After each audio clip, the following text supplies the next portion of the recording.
Hello dear students, ये question देखिएगा। NCERT का क्वेश्चन है। ट्रायंगल एबीसी दिया हुआ है, drawn to the circumscribe a circle of radius 4 centimetre such that the segments BD and DC are divided at the contact, और उसमें जो लेंथ दे रखी है 6 और 8 दी है। ये वाला पार्ट अगर 6 है तो ये वाला पार्ट भी 6 होगा, ये अगर 8 है तो ये भी 8 होगा।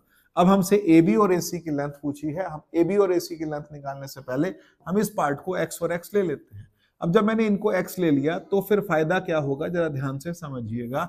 हमने करना क्या है, हमारे को x लेने के बाद भी एरिया, हमारे पास वैल्यू नहीं मिल रही, इसका मतलब मुझे एरिया कैलकुलेट करना पड़ेगा।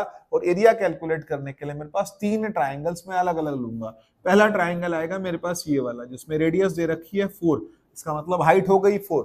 तो 3 ट्राइंगल्स के एरियाज का sum half into base. What is base? 14 into height is 4। Second वाले ट्राइंगल के लिए हाफ इंटू बेस आएगा 6 प्लस एक्स, लेकिन हाइट कितनी आएगी 4 प्लस। थर्ड वाले में क्या आएगा, हाफ इंटू बेस आएगा 8 plus x, again height is 4। अब तीनों एरियाज का सम एक सिंगल ट्राइंगल के एरिया के इक्वल हो जाएगा। अब सिंगल ट्राइंगल का एरिया हम कैसे निकाल सकते हैं? तो मेरे पास सिंगल ट्राइंगल का जो बेस है दैट इज गिवन, कितना गिवन है 14, इंटू हाइट कितनी होगी, तो कहता है ये हाइट तो 4 है। अब ये वाला पार्ट मैं कहां से कैलकुलेट करूं? ये वाला मेरे पास x है, ये 4 है, तो ये होगा square root of x square plus 16। तो इसका मतलब बेस हो गया मेरे पास 14 इंटू हाइट हो गई 4 plus root x square plus 16, उसके बाद इंटू हाफ। हाफ क्यों? क्योंकि area of triangle half into base into height होता है।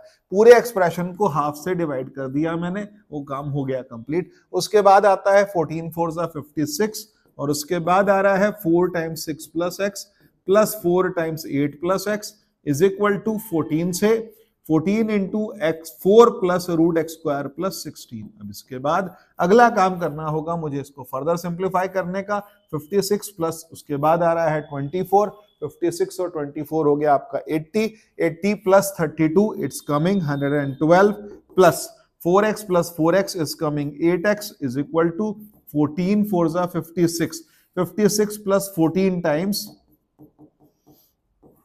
Root x square plus 16। इसके बाद फर्दर सिंप्लीफाई किया जाए, एक्स वाली टर्म्स को एक तरफ कर लिया जाए, तो इसके बाद मेरे पास बनता है 8x minus 56 is equal to 8x minus 112 minus 56 is equal to 14 times root x square plus 16। इसको और सिंप्लीफाई करूं तो मेरे को 2 से डिवाइड करने को मिलता है 4x minus 28 is equal to 7 times root x square plus 16। अब आप यहां स्क्वायरिंग बोथ साइड्स करके x का वैल्यू फाइंड कर सकते हैं।